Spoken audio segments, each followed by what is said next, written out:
भारतीय संस्कृति में यज्ञ, योग एवं आयुर्वेद जैसी अमूल्य विद्याएं हैं, जिसका मूल है वेद। इतिहास की ओर दृष्टि डालें तो भगवान राम, भगवान कृष्ण से लेकर राजा महाराजाओं, ग्रामवासियों व अरण्यवासी ऋषियों की कुटियों तक नित्य व नैमित्तिक यज्ञों का प्रचलन देखने को मिलता है।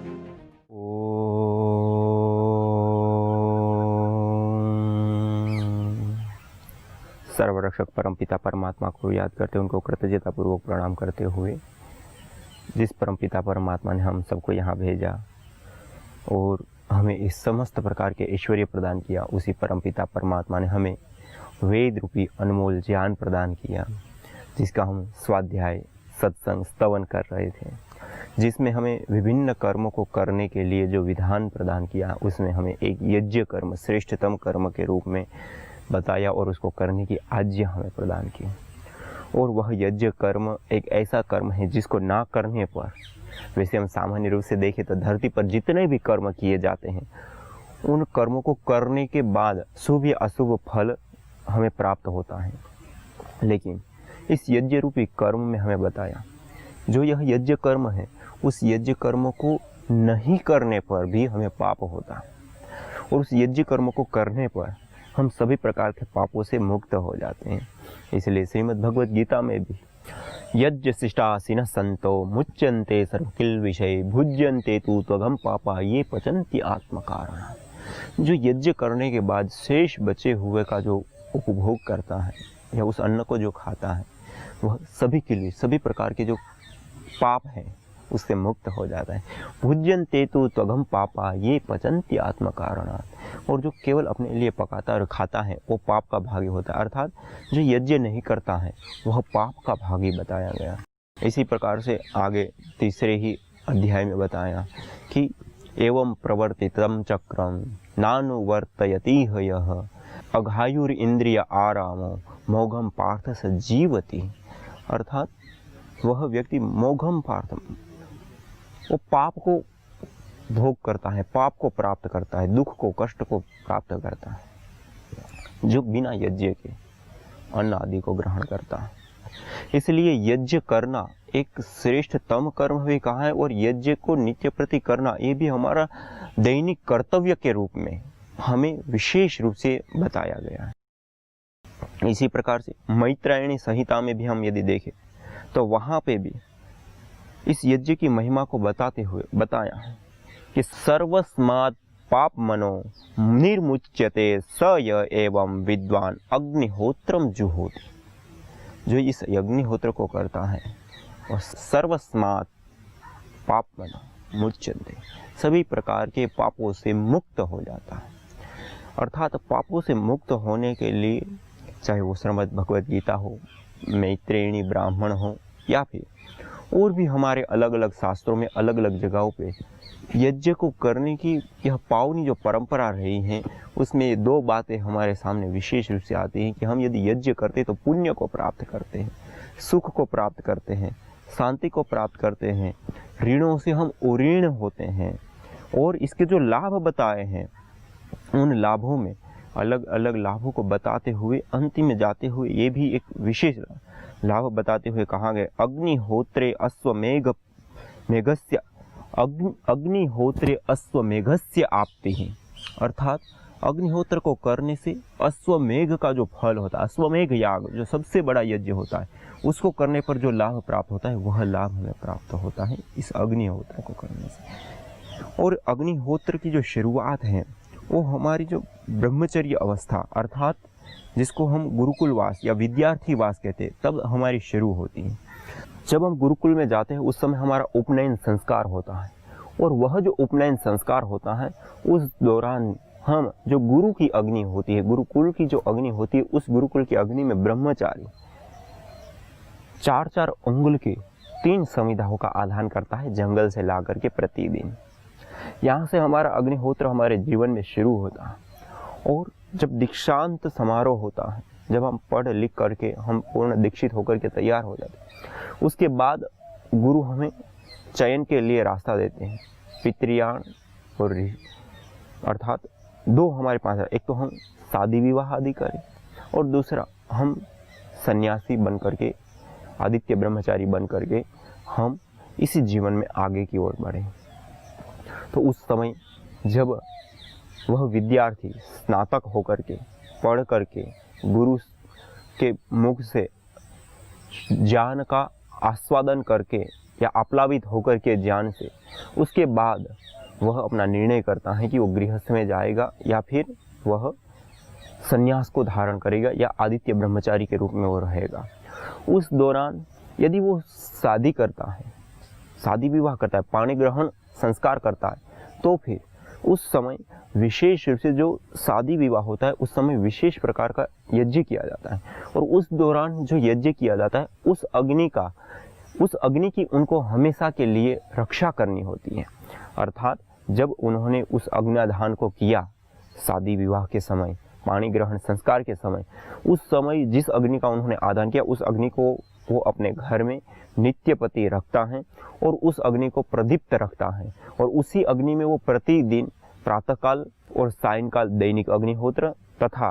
पौर्णमासी अमावस्या का जो विशिष्ट यज्ञ है तथा इससे अतिरिक्त भी जो भी विधान के अनुकूल जो 16 संस्कार से लेकर के जो अलग अलग याग होते हैं वो उस अग्नि में उनको संपन्न करने होते हैं और उसकी पूर्ति अश्वमेघ पर्यंत जो यज्ञ है वो जब पूरा होता है या फिर जब उनका जीवन पूरा होता है, इसलिए एतद् वै जरामर्य सत्रम यद अग्निहोत्रम जरयाह वा मुच्यन्ते मृत्युर्वा मुच्यते। अर्थात यह जो अग्निहोत्र है तो जब उन्होंने अग्न्याधान किया तब से लेकर के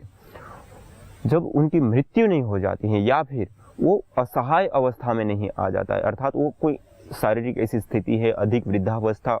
वृद्धापन आ गया है तो उस कारण से या तो वो नहीं कर पा रहा है, तो ऐसी अवस्था जब तक नहीं आ जाती है तब तक उनको इस नित्य अग्निहोत्र को करना अनिवार्य होता है और करना ही होता है। इस प्रकार से जब वह अग्निहोत्र यज्ञ करता है और इसमें भी बीच में भी जैसे सामान्य रूप से जो दूसरे याग होते हैं तो उन यागों को करने में पति पत्नी का होना बहुत जरूरी होता है, जोड़ा बताया है और उन दोनों के होने पर ही वह यज्ञ संपन्न होते हैं और उसका पूरा लाभ मिलता है। लेकिन अग्निहोत्र में अपत्नी को अपि अग्निहोत्रम आहरेत, जिस व्यक्ति की पत्नी नहीं है वह भी इस यज्ञ को करे या पति नहीं है तो पत्नी भी इस यज्ञ को करे। इस प्रकार से हमारे शास्त्रों में विधान किया गया। अर्थात यह जो अग्नि है उस अग्नि की हमें रक्षा करनी होती है, उस अग्नि को हमेशा हमें रखना होता है और प्रातःकाल और सायंकाल में हमें दैनिक अग्निहोत्र नित्य प्रति और अनिवार्य रूप से हमें करना होता है। यदि ब्रह्मचारी है तो आचार्य की अग्नि में, जब वो उपनयन संस्कार के बाद गुरुकुल में चला जाता है गुरु के पास, तो आचार्य की जो अग्नि होती है उसी अग्नि के अंदर वो अपनी संविधा प्रदान करके वो अपने यज्ञ को आचार्य की अग्नि में ही संपन्न करता है। और यदि वह शादी विवाह आदि करता है तो पाणी ग्रहण संस्कार के समय जो यज्ञ किया जाता है उस अग्नि की रक्षा करता है और नित्य नैमित्तिक जो भी काम्य यज्ञ है उस अग्नि में ही वो संपन्न करता है और अपने जीवन को आगे व्यतीत करता है। और इस प्रकार से जो करता है वो सभी पापों से मुक्त हो जाता है। और जो इस यज्ञ को नहीं करता है, अग्नि की रक्षा नहीं करता है, अपने घर में अग्नि को नहीं रखता है या अग्निहोत्र आदि क्रिया नहीं करता है, तो वह पाप का भागी होता है। इसलिए जो यहाँ सर्वस्मात् पाप मनो निर्मुच्यते करके जो यहाँ पे बताया गया कि जो व्यक्ति इस यज्ञ को नहीं करता है वो पाप का भागी होता है और जो व्यक्ति इस यज्ञ को करता है वो सभी पापों से मुक्त हो जाता है। इसी प्रकार जैसे मैंने श्रीमद् भगवत यज्ञ शिष्टा आसीना संतो मुच्यन्ते सर्वकिल्ली से, यज्ञ शेष का जो भोग करने वाला है, यज्ञ शेष को जो भोजन के रूप में प्रयोग करने वाला है वो सभी पापों से मुक्त हो जाता है। इसी प्रकार आगे ही श्रीमद् भगवत गीता में ही 4थे अध्याय में भी बताया,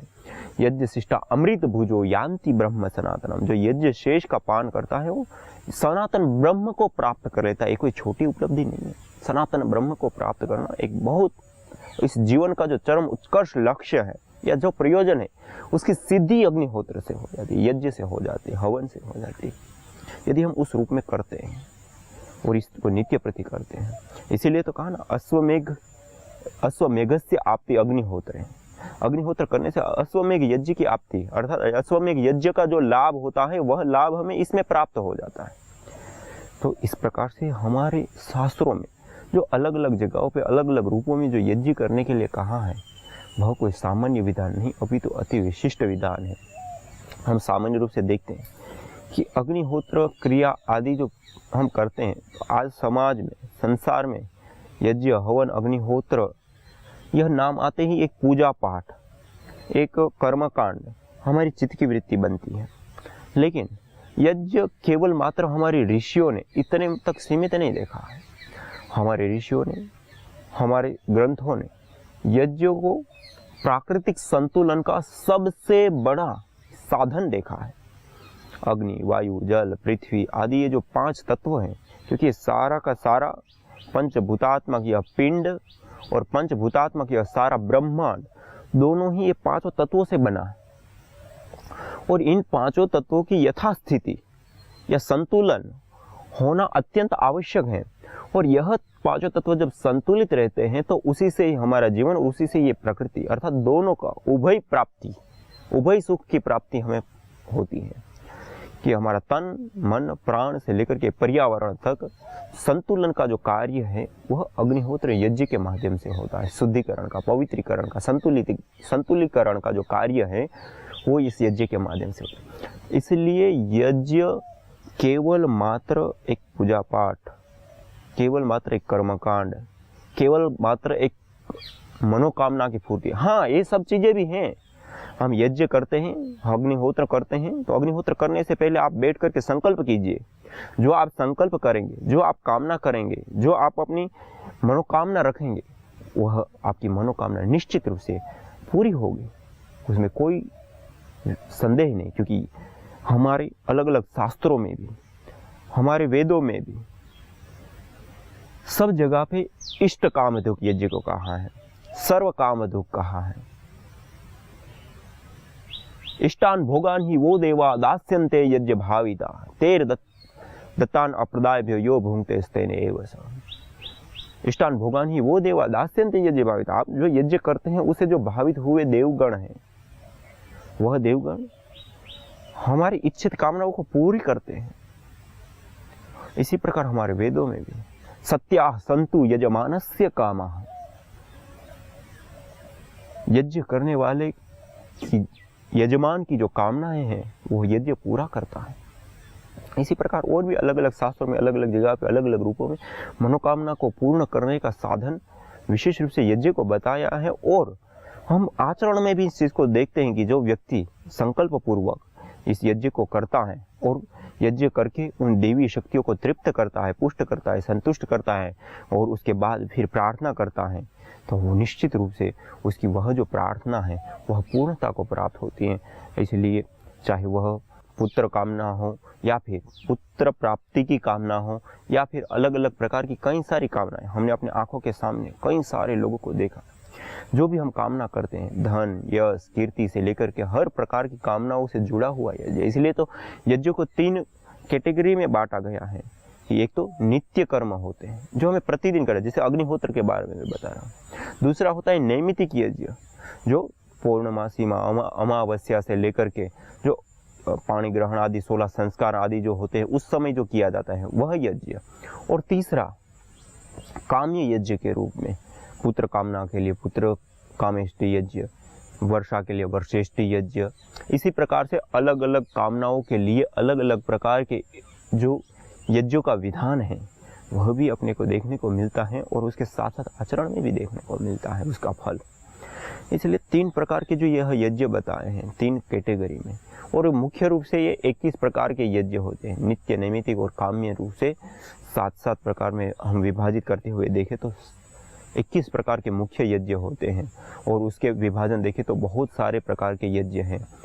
जो याग, प्रयाग आदि जो होते हैं कि एक याग करने के लिए उसके जो अंतर्गत जो याग आते हैं वो और भी बहुत सारे प्रकार के याग होते हैं। तो इस प्रकार से जो हमारे शास्त्रों में अलग अलग जगह पे अलग अलग रूपों में जो भी यज्ञ का वर्णन किया है उसमें जो नित्य यज्ञ जो यहाँ पे बताए गए हैं वह नित्य यज्ञ 5 प्रकार के होते हैं। वह 5 प्रकार के जो नित्य यज्ञ होते हैं उसमें सबसे पहला है ब्रह्म यज्ञ, ध्यान, संध्या, उपासना, परमपिता परमात्मा की सन्निधि में रहना। दूसरा देव यज्ञ, अग्निहोत्र, हवन, होम, जिसके विषय में हम विशेष रूप से चर्चा कर रहे हैं, जिस अग्निहोत्र को करने से सभी प्रकार के पापों से मुक्त हो जाते हैं और पुण्य को प्राप्त करते हैं, सुख शांति को हम प्राप्त करते हैं। और उतना ही नहीं, संपूर्ण पंचभूतात्मक देह और इस पंचभूतात्मक इस पर्यावरण में या ब्रह्मांड में जिससे संतुलन स्थापित होता है, वह है अग्निहोत्र, वह है यज्ञ, वह है हवन। और उसके हजारों लाभ बताए गए। वेद में कहा, सूची जीवो अग्नि सहस्रारंभ, पवित्र ज्वाला वाली यज्ञ अग्नि हमें हजारों हजारों लाभ प्रदान करने वाली होती है। तो यह हजारों लाभ जो है उसको प्राप्त करने के लिए हमें इस अग्निहोत्र से, यज्ञ से, हवन से हमें जुड़ना पड़ेगा। और इस हवन को, अग्निहोत्र यज्ञ को हम यदि नित्य प्रतिदिन करेंगे तो निश्चित रूप से इसके जो विशेष लाभ हैं उन लाभों को हम प्राप्त कर पाएंगे और करेंगे। और अग्निहोत्र केवल मात्र, जैसे मैं बता रहा था, पूजा पाठ की ही विषय वस्तु नहीं, अपितु अलग अलग नित्य नैमिक और काम्य रूप में जो यज्ञ बताए, उसमें काम्य रूप में भी हम देखें तो पुत्र कामना के लिए जो यज्ञ किया जाता है तो उसको पुत्र कामेष्टि यज्ञ कहते हैं, तो उसकी भी कामना पूरी होती है। लेकिन उसके लिए जो हम यज्ञ करेंगे, हर यज्ञ के जो हविर द्रव्य होंगे, वह हविर द्रव्य हम थोड़ी थोड़ी मात्रा में चेंज हो जाते हैं, बदल जाते हैं, रूपांतरित हो जाते हैं। प्रयोजन के हिसाब से या प्रयोजन के अनुकूल उन द्रव्यों का और मंत्रों का चयन किया जाता है, उसकी विधि अलग होती है। तो इस प्रकार से हमें जो भी कामना है उस कामना के लिए, इसी प्रकार जैसे मैंने बताया भेषज यज्ञों का भी हमारे शास्त्रों में वर्णन है। जैसे ऋतु संधिषु रोगाः जायन्ते, और जो चातुर्मास्यीय यज्ञ होते हैं उस चातुर्मास्यीय यज्ञों को भेषज यज्ञों के रूप में देखा गया या बताया गया कि ऋतु संधि काल में जो विभिन्न प्रकार के रोग, जैसे आज अभी वर्षा ऋतु में हम प्रवेश कर रहे हैं और वर्षा ऋतु में जब अधिक मात्रा में, एक तो पहला तो संधि काल है, संधि काल जब हम गर्मी से वर्षा में जा रहे तो इस संधि काल में ही हमारे शरीर में दोष उत्पन्न होने लगते हैं या वात पित्त कफ असंतुलित होने लगते हैं। उसके परिणाम स्वरूप कई सारे प्रकार के रोग उत्पन्न होते हैं। उन रोगों से मुक्ति पाने के लिए भी यह यज्ञ हवन अग्निहोत्र कार्य करता है। दूसरा, अब यह जो असंतुलन है उस ये एक इफेक्ट है, लेकिन अब दूसरा जो हमें विशेष रूप से रोग आने का कारण है, इस वर्षा ऋतु के अंदर बारिश होती है, वर्षा होती है, वर्षा होने के कारण वायुमंडल के अंदर सीलन या वाष्प की मात्रा अधिक मात्रा में रहती है, तो जो एयरबोर्न बैक्टीरिया होते हैं उसकी जो मात्रा होती है वो बढ़ जाती है वायुमंडल के अंदर या घर में या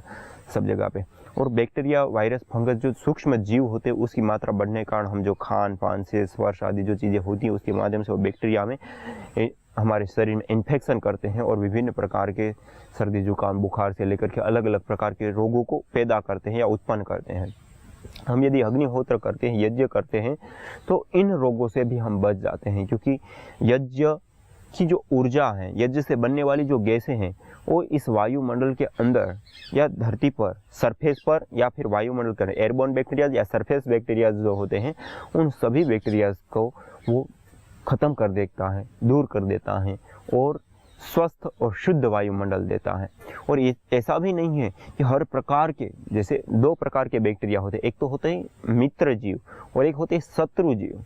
और ये भी एक आश्चर्य की बात है कि आज वर्तमान मॉडर्न साइंस में जो रिसर्च हुई उन रिसर्चों में यह पाया गया कि जो बैक्टीरिया हमारे शत्रु जीव होते हैं उसी को ही यज्ञ की ऊर्जा मारते हैं और जो मित्र जीव है उसको नहीं मारते। ये एक बहुत बड़ी आश्चर्य की बात है कि सामान्य रूप से हम मॉडर्न साइंस में हम देखें तो जो दवाइयाँ दी जाती है या जिस प्रकार से हम अलग अलग केमिकल्स आदि का प्रयोग करते हैं तो वहाँ पे बैक्टीरिया को मारने के लिए, हम नॉर्मल बैक्टीरिया को मारने के लिए भी यदि हम कोई दवाई का प्रयोग करते हैं तो जो नॉर्मल बैक्टीरिया है उसको भी मारता है। जो विशेष बीमारी वाले तो मरते हैं, लेकिन उसके साथ नॉर्मल, जैसे सेल्स में ही हम देखें तो कैंसर सेल्स को खत्म करने के लिए जो दवाई दी जाती है तो उससे कैंसर सेल तो खत्म होते हैं, लेकिन उसके साथ साथ नॉर्मल सेल भी खत्म होते हैं। लेकिन यज्ञ में ये विशेष बात है कि जो हमारे मित्र जीव हैं वह नष्ट नहीं होते, जो शत्रु जीव हैं वही नष्ट होते हैं। इसलिए अग्निहोत्र, यज्ञ, तीनों प्रकार के प्रदूषण, माइक्रोबायोलॉजिकल प्रदूषण, बैक्टीरिया वायरस फंगस जन्य प्रदूषण, दूसरा केमिकल प्रदूषण जिसको हम आज वायु प्रदूषण कहते हैं, आज पूरी संसार में लाखों लोग जिससे मौत के घाट उतर जाते हैं। इसी प्रकार तीसरा प्रदूषण है रेडिएशन का। इन तीनों प्रकार के प्रदूषणों से हमें मुक्ति दिलाता है और हमारा उत्तम स्वास्थ्य बनाता है। पंचभूतात्मक देह और पंचभूतात्मक इस पर्यावरण में, इस ब्रह्मांड में संतुलन स्थापित करने का सबसे बड़ा, सबसे सरल और सबसे उत्तम और सबसे सस्ता कोई साधन है तो वह अग्निहोत्र यज्ञ हवन है। और आज वर्तमान युग में जिस प्रकार की परिस्थिति बनी है, उस परिस्थिति से बचने के लिए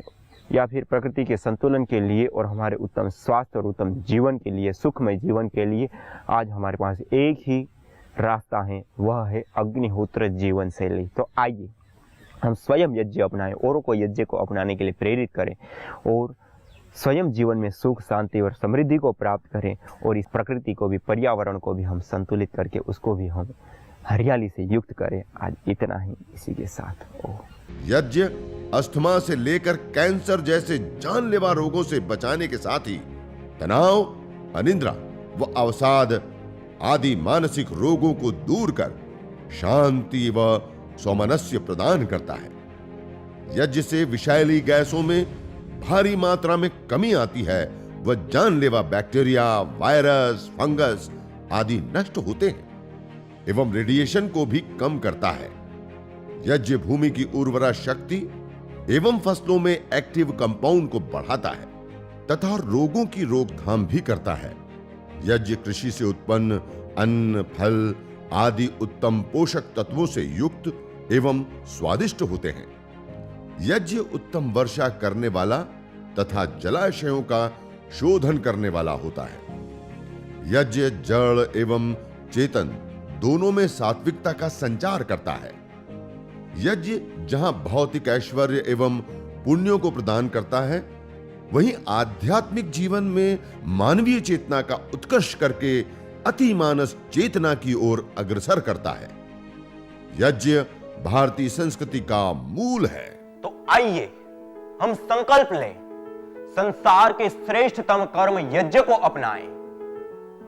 पिंड और ब्रह्मांड में संतुलन कायम करने वाले यज्ञ को अपने जीवन का अभिन्न अंग बनाएं एवं प्रकृति मां के प्रति अपने ऋणों को अदा करें। विश्व स्वास्थ्य का एक नारा, यज्ञ से होगा जग उजियारा। भारतीय संस्कृति की अमूल्य विरासत यज्ञ की महिमा को जानने हेतु वैदिक चैनल पर प्रतिदिन प्रातः एवं सायं 11:30 बजे यज्ञ महिमा कार्यक्रम से जुड़े। विशेष जानकारी हेतु संपर्क करें।